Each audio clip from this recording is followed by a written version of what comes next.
Welcome back to my channel. So hope you are enjoying the machine learning deployment series and the activities that we have done so far.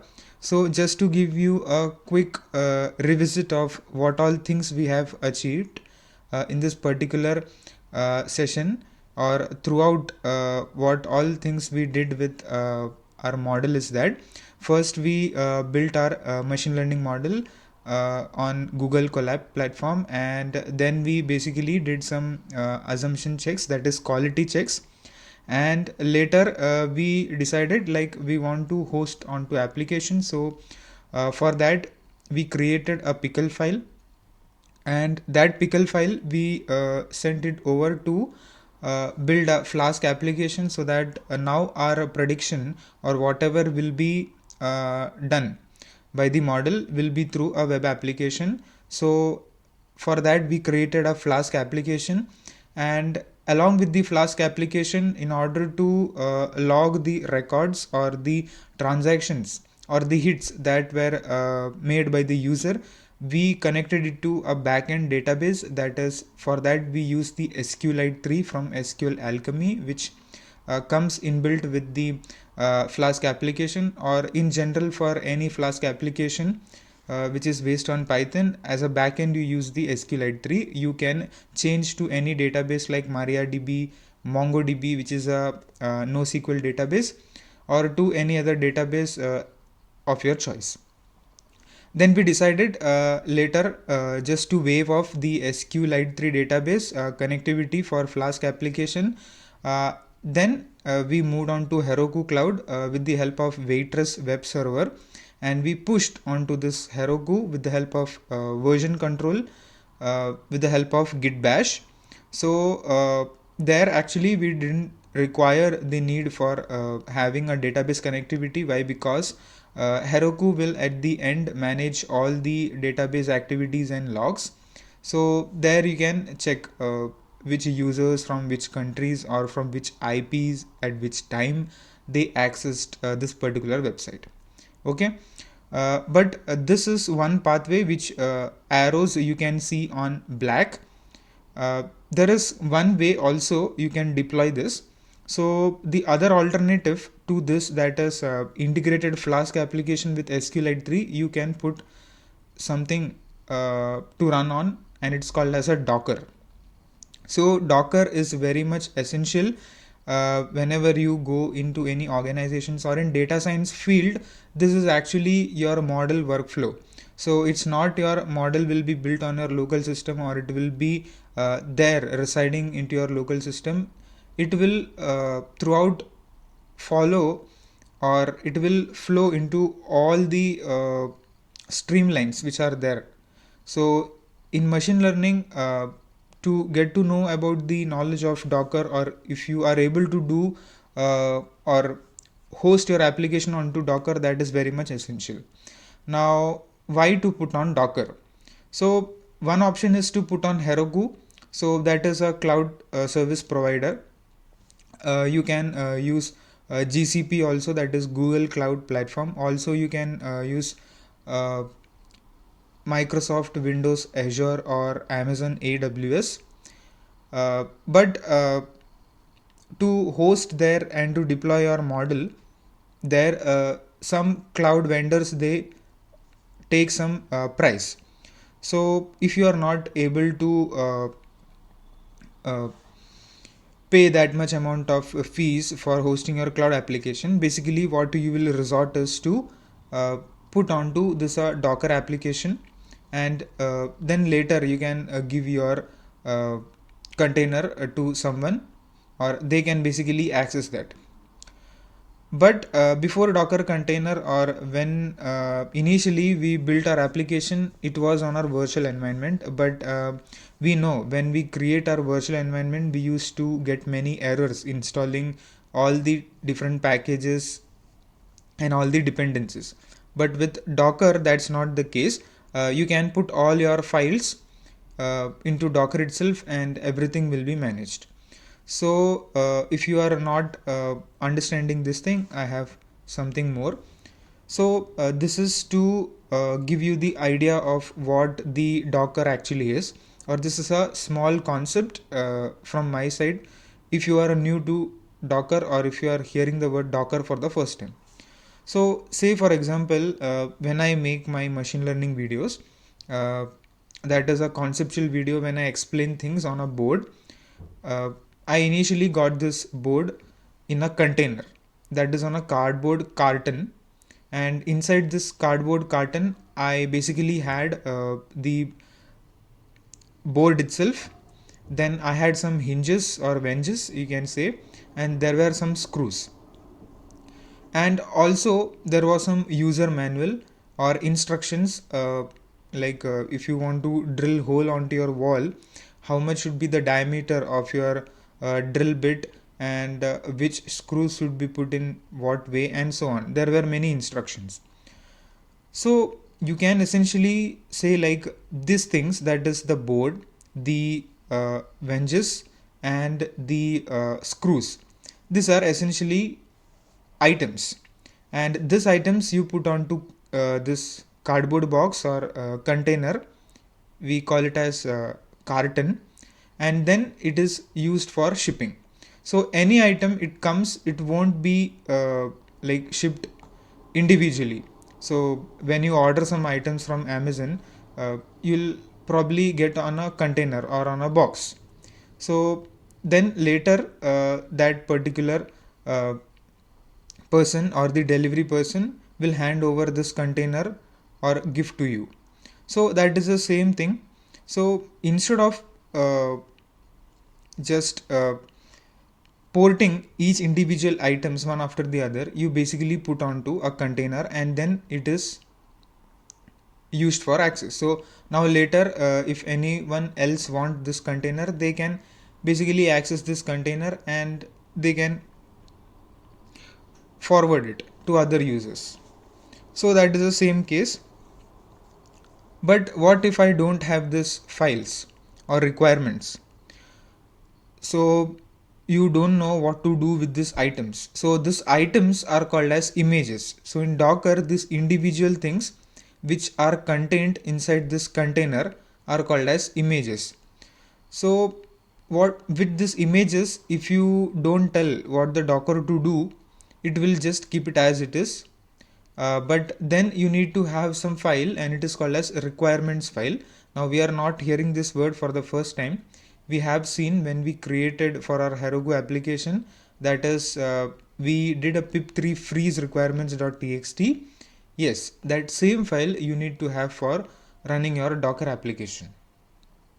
So now just to connect everything, you have your images or these items inside this container, and then you will have one requirements file. So it will have all the necessary instructions, or which all packages and where to install, what to install, and which all components to install. So that essentially is your Docker file, or you can have a requirements.txt as an additional file which will primarily do your activity. So for creating Docker images or for container, you need to create a Docker file. So we'll basically see that thing right now. So for doing this, I have did some changes to my app.py. So not much changes, the most of the code remains the same, that is all the things from beginning to end, it remains the same, just a small variation in the main method, or from where you basically run your application. So there, when we used to run this on virtual environment, that is on localhost, we used to put some IP here, that is 127.0.0.1 or 127.0.0.9, something like that, or you can put 192.168.0.1. So that will perfectly work when you run on your local host. But with Docker, what happens is like you have to put this special IP where the Docker itself will listen. So that is 0.0.0. So this is very much mandatory, else your application will be running inside a Docker, but if you want to simulate it to outside environment, or if you want to see what's happening or what transactions or what process is running inside your Docker container, you basically have to resort to this port. So by default, if you write a Python application and it runs on Flask, they by default listens on 127.0.0.1, and the port that we had there, that was 5000. So when we started our uh, model, or when we run our Flask application, that is python app.py, we got to see that it was listening on some port with some host. So that is by default it takes internally. But when we containerize or put this into Docker, you basically have to change your host name. So instead of 127.0.0.1, you strictly have to put 0.0.0. That is 4 times 0 with a period in between. And the port you can put of any choice. If you ask why 7000, no reason. You can basically put any port, but one important thing, the port which you mention here, it should not be used by any other service. That means not any other service should be listening on to that. It should be free. So instead of 7000, you can go for 4455, you can go for 3000, or any other ports which are free onto your system. You can basically do that. Okay, so this is the small thing that I've done, and the entire Docker application or creation of this thing that I will be doing is on my Linux operating system. So the machine which I have is a dual boot setup. So you can do this on Windows also, but with Windows there will be many issues whenever you will be doing. So that's why I wanted to demonstrate this on Linux, because here you will have much better hold of your commands, and most of the commands you can easily install onto Linux or Bash, what we call, or onto Mac operating system. You can basically use that. So if you want to build Docker images and want to learn much more about Docker, then you can basically go with Linux operating system. That would be much better, because it's open source as well. So now that what we want is our Docker file. So on the same directory itself, that is, this is my directory. As you can see, this is how my Docker file looks like. So Docker file is nothing but similar to your proc file, but in proc file what you basically write is just one line, that is web colon, and the which web server you are using, that is Waitress web server or Unicorn web server, and then you mention the port, and then you write some app colon app. Okay, so we did that activity. But in Docker file you have certain set of instructions, and these instructions should be written in a well mannered way, because this Docker file is the heart of your Docker image and your container. So if anything goes wrong inside this Docker file, or if you uh, write some code below or other in not particular fashion, then there are very high chances, I repeat, there is a very high chance that your uh, Docker image will be a failure, or whenever you try to compile or build your image, it will go for a toss. So just make sure like everything you follow in a sequential way, one after the other, in the process that I mentioned here. Okay, so first what we can see is I've written, that is from Python, and there is colon, and after that you have 3.8 slim buster. So what is this? So as you can see, it sets the base image to use for the subsequent instruction.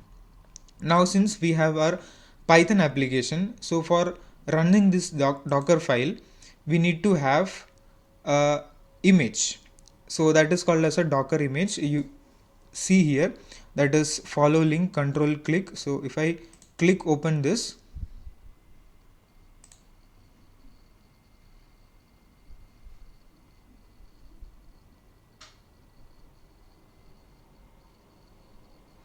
So this will basically take me to the Docker hub, which will consist of all the essential files which are available. So this is the official Python Docker image from where you can run your application. So as you can see, there are different tags associated with it, and this is one public image that is available. So the version that I'm using is that I got from here. So you can use any of the versions. So I'm using this 3.8 Slim Buster. So you can go with any of the version. There is no particular restriction that you have to use this version, but make sure it conforms to all the codes that is written on your app.py. And if you just go here, so there are different other public images that are available for your applications. So you have for Nginx, MongoDB, then Alpine, Node.js. Like tomorrow, if you want to build a Node.js application with a MongoDB backend connectivity, then you can basically take this MongoDB image and Node.js image and build your Docker file. So it is as simple as that. Then if you have some other scripts in Golang, or if you want to have database connectivity in Postgres or MySQL or anything like that, you can have a wide variety of images from this particular website. I'll just put the link in the description. Make sure you go through all of this stuffs. Okay, so these are all the publicly available images which are there on this Docker hub. Additionally, you can create your own image, custom image, and you can push onto this. So that's mostly done with organizations where they want to build some image from the scratch and they want to reuse it later in their development stages, or it's called as CI/CD, continuous integration and continuous delivery. In that CI/CD pipeline, they mainly use this Docker and Kubernetes. That is another thing which based upon Docker. So that all things will cover later, but just for the time being, uh, we have to get to know what is Docker and how we can containerize our application for basic productivity. Okay, so now that I close this, and we will get back to our discussion here. So this is how my Docker file looks like, and this is the image. We have seen the discussion on this, and what you can see after here, that is a tag which is called as a tag. That is, I want the Python image or publicly available Python image from the Docker hub of this version. So this is the product and this is the flavor, so you can consider in that way. Okay, and then after that you have to install some dependencies. So if I go here and if I look here, so this is my directory where I'm currently into. You can see that if I do a control tilde, you can see that Flask app, this is my current directory. Okay, so from here I am basically having all my files and I will be executing this. So this is my current directory where I have my application running. So whenever when we created our virtual environment, we were into a particular folder and then we created onto this. So the same setup, we want to emulate this on Docker. Okay, so then I mentioned about some files, that is requirements.txt. We have seen this in Heroku. So you do a pip3 freeze and then requirements.txt. So the same thing which is relevant to your Python code, you can create in that way. So versions here doesn't make much difference, just which all packages or libraries you need to have to run your application, that is more essential. Okay, so once you have this, you have to write this particular instruction. So as you can see, copy files or folders from source to destination path in the image file system. So what we are writing is for Docker image. So inside this, it is nothing but a set of instructions. So one instruction is from and another instruction is copy. So here what I write is copy requirements.txt. So requirements.txt is this particular file, and what I write after this is I have a space, and this particular period or this particular dot means that is a current directory, means where the Docker file resides. So that is what this particular statement means, or this is how you copy files basically here. We'll later see how this will actually look like in our container when we run our container up. Okay, and then once we have the requirements.txt copied onto our Docker file, we want to basically run this. So for running this, I have run pip3 install -r requirements.txt. So one thing you can do is you can upgrade your pip version which it is using. So usually if you have a older version of pip, that is 20.1.2, it will give you some warning, but that's not an issue. You can upgrade it. So you can go with pip3 also. So better option is to use the pip3. So run command will basically run any commands on top of the current image, as you can read from here. Okay, so if you have any files and if you want to run from that or anything else, you can basically use this run pip3 install -r requirements.txt. So it will basically look on to that requirements.txt. It will try to get those images or those libraries inside your Docker file, and it will make that particular virtual environment inside itself, not a virtual environment but that atmosphere itself, in order to run your application, to make connectivity among various things how it was there originally in your local setup. And then after that I write a copy statement again. So in this particular copy statement, what I write is I make a dot, that is a period, and space, a dot after that. So that means this is my current working directory, and in working directory what all files are there, files or folders that I want to copy into my Docker atmosphere or Docker environment. So this is what it basically means. And if you don't want all the files but only a select few files, but you should be aware like which files are essential for running your Docker application, because once it is all inside the Docker, you won't have that visibility of how the connectivities or what the dependency or correlation of different things would be. So just to make sure like everything is working fine, you can write dot space dot, or if you are sure like your application would be only requiring select few applications or files or folders, then you can basically create another folder onto that directory and you can put a space and dot.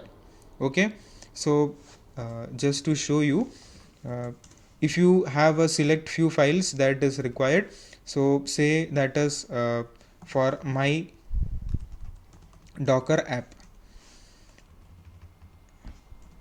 so like this. So now since you have one specific set of files which are required, you can create a directory that is onto your local setup somewhere here. Okay, and then what you can do is you can write a space and dot. So whatever files or the folder itself will be copied into this path. So now since I don't have much idea of what the dependencies will be there, so I'll be basically writing copy dot space dot, and finally I want to run the application. So for running the application, I will use the environment variable. So this is another instruction in Docker file where you have to make your environment available for running your application. So for especially running any Flask application, you have an environment variable that is flask underscore app. So as you can see, when I just hovered onto this Flask app, whatever value that was there after written Flask app, it took that. So it works in that way. So this is nothing but the name of my file, that is this app.py, and to this I am basically assigning this. So if I hover this, you can see set the environment variable key to the value which you mention after that. Okay, so this is the environment variable. Basically, when it will run or when the Docker will run, it will go to this instruction. It will see what is the Flask environment. It will take this particular app.py and it will simulate inside that. So it works in that way. So you need to have certain visualizations for this. And then after that, what I write is I write a port exposure. So as I mentioned, like when we wrote here, that is this particular host and this particular port. So this particular host is a special IP that only runs for Docker or exclusively for Dockerized images or for Docker applications. And this particular Docker application will be running onto this host and on this particular port. So this port, now everything will be running internally, but if you want to see what's happening inside, you want to basically expose that. So that is called as port exposing. So for port exposing, you basically write this instruction expose, and it will listen on to this particular port at runtime. But this expose alone won't suffice for exposure of your Docker application. We'll see what is the another command that is required to write this. Just to make you aware, like these are the commands that is required. You can basically try it out. Okay, and finally what I have is a CMD, that is a command that takes an executable. So as you can see, it provides default for executing a container. If an executable is not specified, then entry point must be specified as well. There can only be one command instruction in a Docker file. So entry point is another thing that we will be not discussing, or I have not included in this particular Docker file. Else what you need to have is, if you don't have entry point can be multiple. Just keep in mind, entry point can be multiple and the CMD instruction can be exactly one. So exactly one command that will be executed, and inside this what I basically write is, you can consider this as a list. So this is not a list, but it takes an executable. So if I go here and if I write CMD, you can see it's popping executable. So it wants something to run. So this is how you basically run that, and to that what you basically put is a keyword or a string, that is Flask. You put run. So this is how you basically run. The other alternative to this is, you can basically write this and you can write Python and you can mention the name of your file, that is app.py. So you can also mention in this way for running your application. That's up to you. But make sure whenever you are writing this tags, that is Flask or anything else, that particular library or from where it is there, that should be present in your requirements.txt, else it will throw error in between. Okay, run is by default for Flask app, so that's by default, and then the host and the port that this Docker should listen. Okay, so this thing should be matching with what you write here in your Flask app, which host and onto which port. Okay, so these are the some careful instructions that you need to keep in mind when you create your Docker file or whenever you want to put your application running. Now since you can assume, like now everything will be running inside your Docker container, you don't have that much visibility what will be happening. So that's why these instructions and this set of lines are very essential for running your application. Okay, so now that we have seen what all commands are there and how our Docker file basically looks like, now we can move ahead and build our image. So for building an image, you have a command. So I'll basically first search for that command.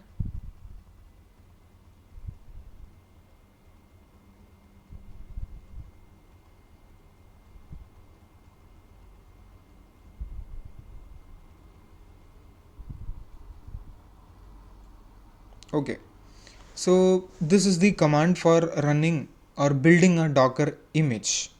So you prefix with the keyword that is Docker and you write a build, so for building an image, and -t, which stands for adding a tag, and this is name of your image, that is Docker app, and what you write after colon is 7.0 is the name of your tag. So it's like you can create multiple images with the same name, but the tags you can put different. Like later if you want to create another image with the same name, but you have to create with different tag, that is 7.1, 7.2, in that way you can create, and then a space and a period. So this is important. Okay, so before writing this, what you want to have is you want to have Docker installed, so that is mandatory. So for Linux or Mac it can be easily available.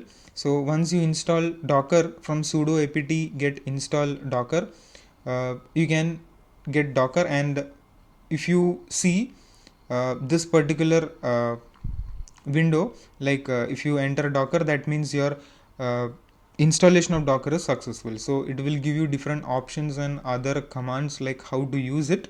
Okay, so with Windows you can go with Docker desktop for Windows, but that will be for Windows 10 or Windows 10 Home Pro. With that versions, for lower versions there is a difficulty, or you can put Oracle VirtualBox and then you can run on that, but that's a different thing. So we'll be not doing all of those, and we'll be just sticking on to Linux, and we'll be seeing how we can actually do that. So now that we got our command for building our Docker application, we'll be basically hitting the enter, and in a few moments you can see that it will start building your image. So we'll understand the instructions, everything line by line. So first it is saying sending build context to docker daemon, and after that you can see that the building is happening, means your image file. So the resultant whatever will be in megabytes or in gigabytes, that will be your size of the image depending upon your application and all the dependencies and all the other files on which it is dependent. So what is a Docker daemon? So Docker daemon is a process which is responsible for building your Docker image, maintaining your Docker service, handling your directories, or for running your containers.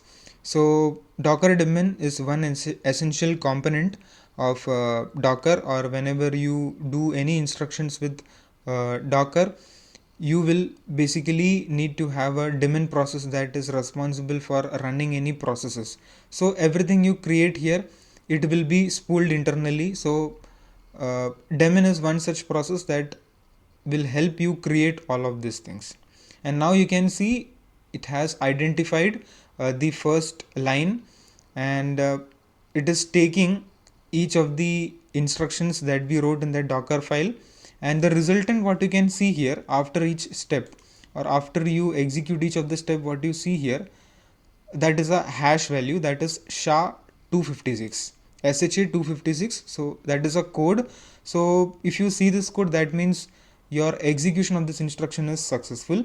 And you can see that is it has copied requirements.txt, it has returned SHA code, and now it is installing all the requirements like we have seen in the proc file. So in proc file, when we Heroku application, we saw like how it got collected or connected to the network service, and how it was connecting to all of the dependencies or the libraries. So the same thing, it will take a while to complete this, so we need to wait for some time.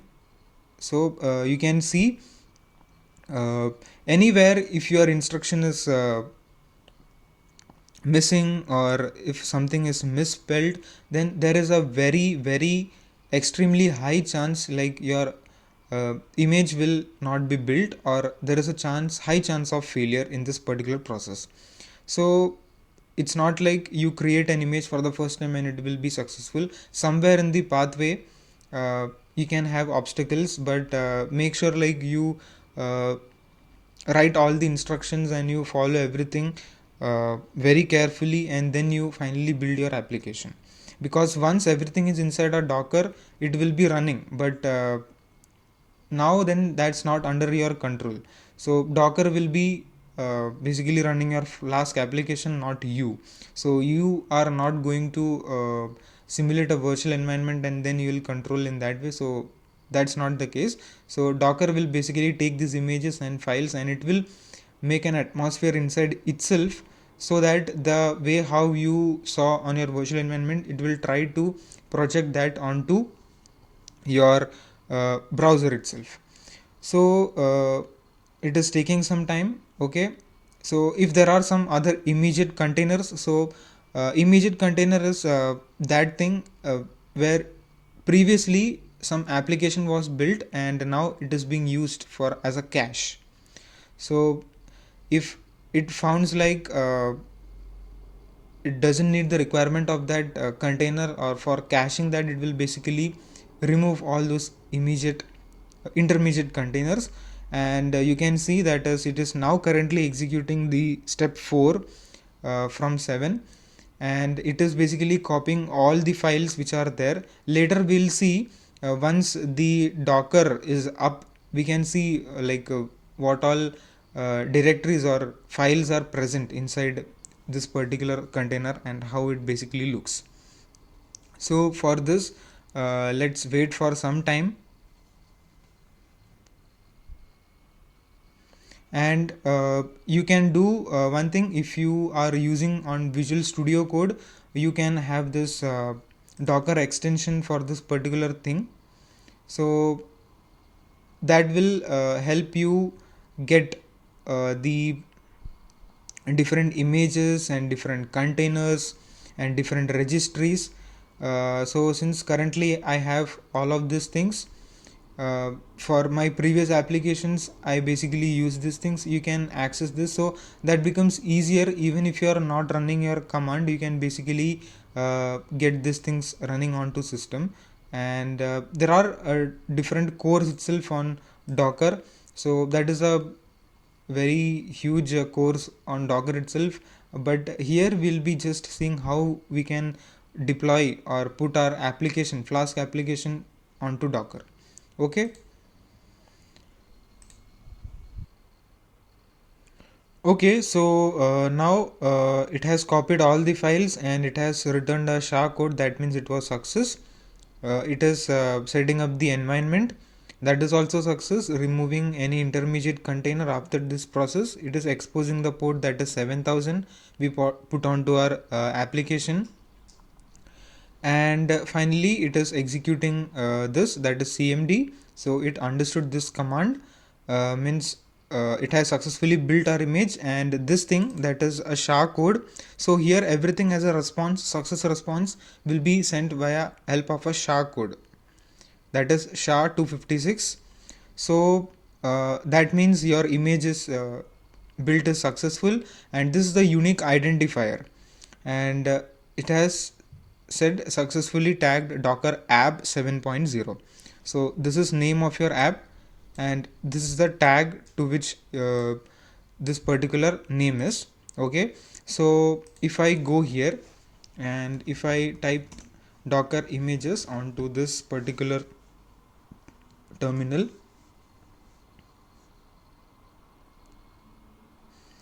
you can see that our app, that is a Docker app with a tag 7.0. so this is the repository, that is Docker app.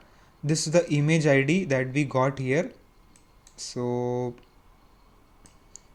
this is this thing 463 and last 7E61. so this is our image ID. So this is unique for each of the images. So if you want to get images or what all are the images in your current system, this is the command, that is Docker image. and when it is created just a minute ago, and this is the final size of this. So you need not worry about the size of the Docker like image size. So why? Because this will not be installed on your local system or onto your machine.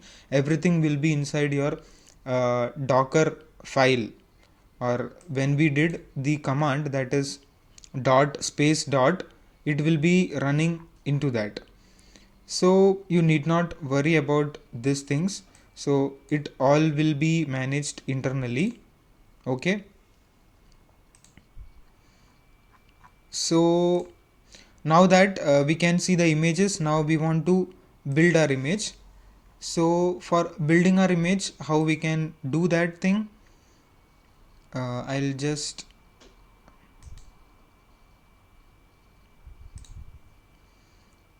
write here, that is docker ps. If you write docker ps, it will give you the images those are running. So now it will give you some columns, that is container id, image, command created, status, ports and names. So currently we don't have any image that is running. So whenever keep in mind about this particular diagram. So this items itself cannot move itself, so they cannot be ported by themselves, so it has to run inside a container. So we will basically put this. So now we have our container ready. Now we want to start that particular container. So for starting that particular container, we can write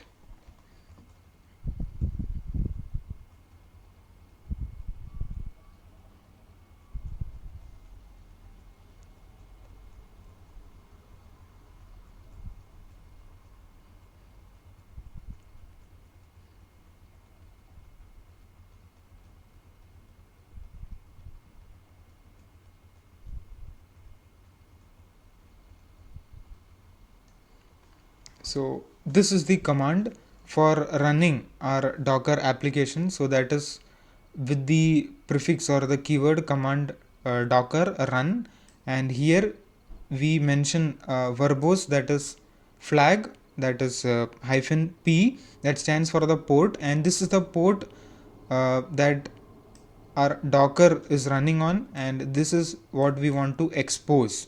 So expose, if you write alone onto docker file, it will not serve the purpose. You have to do the port exposing explicitly in this way when you run your container. And this is name of your docker app and the tag. So if I just enter,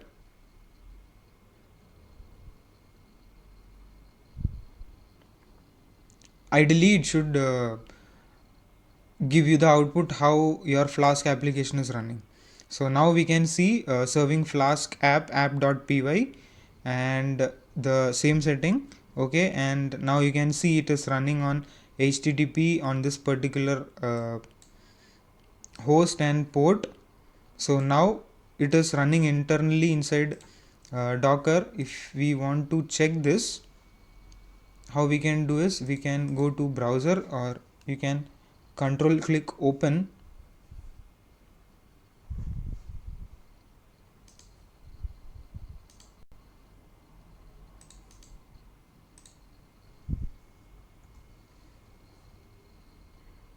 You can go here and you can check this. So one issue with this that I want to make into your attention, whenever you are accessing this application, you got the hits. So the hit that you will be getting and the time which you will be seeing here onto my current system time, there will be a huge difference. And this is because the docker logs that what you will be getting, that will be older logs, so it will not be synchronous with your current system time.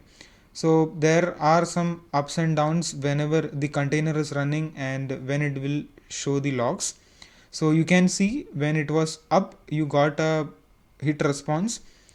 So now you can see that this particular page is a connection was reset. So this is one issue that I want to make into your attention.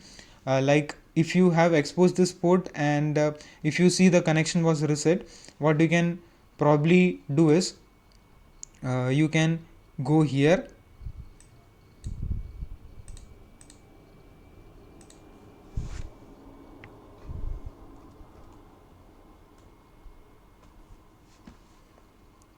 uh,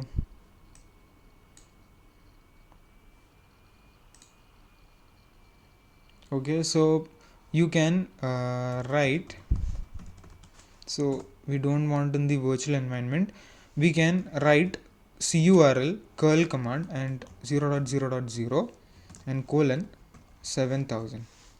So you can see that it is a RECV failure, connection reset by peer. So this happens why? Because uh, your some service has took over this, but it will be up in some time. We'll just connect this, but in the meanwhile what we can see is our Docker container up, or whether we can see our Docker.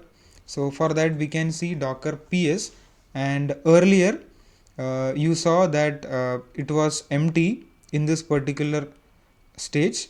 Now you can see like the container id and the name. So this is the Docker container id, and you can see it is up in 3 minutes.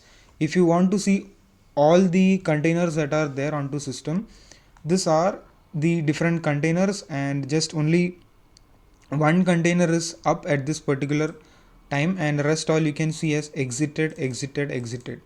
Okay, and some are just created.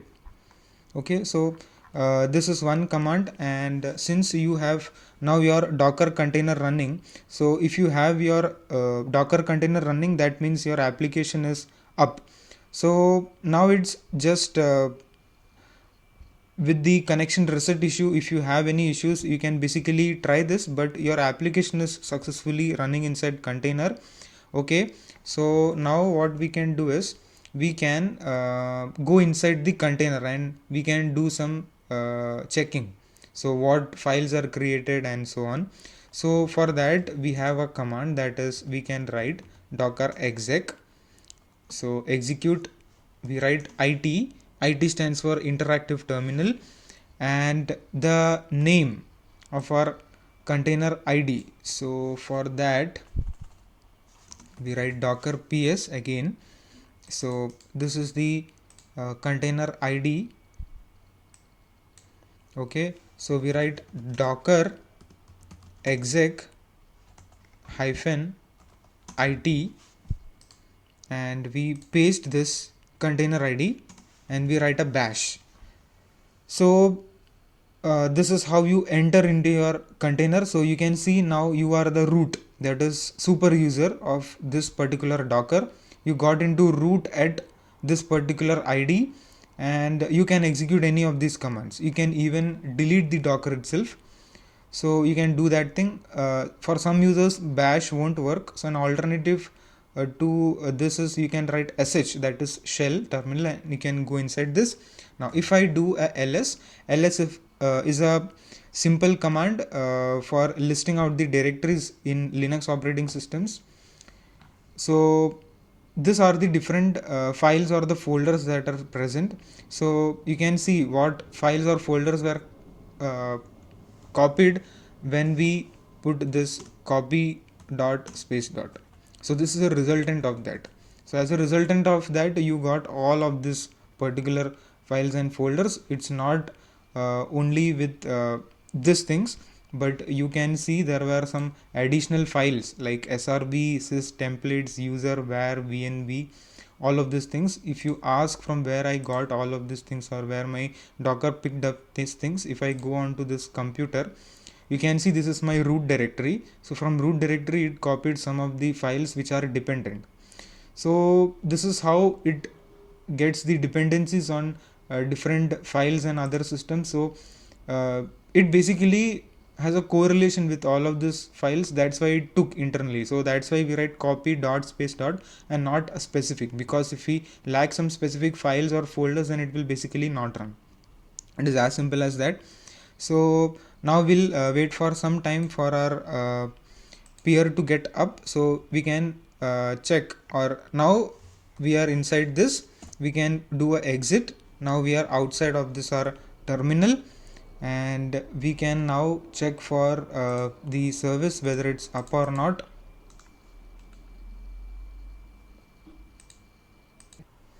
Okay, so you can see the logs are getting connected, but somewhere in the application it's not getting connected because the connection was reset.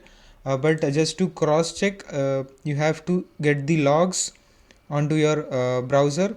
So that's it for this video. If you have any doubts or queries, please let me know in the comment section, and thank you very much for watching this video.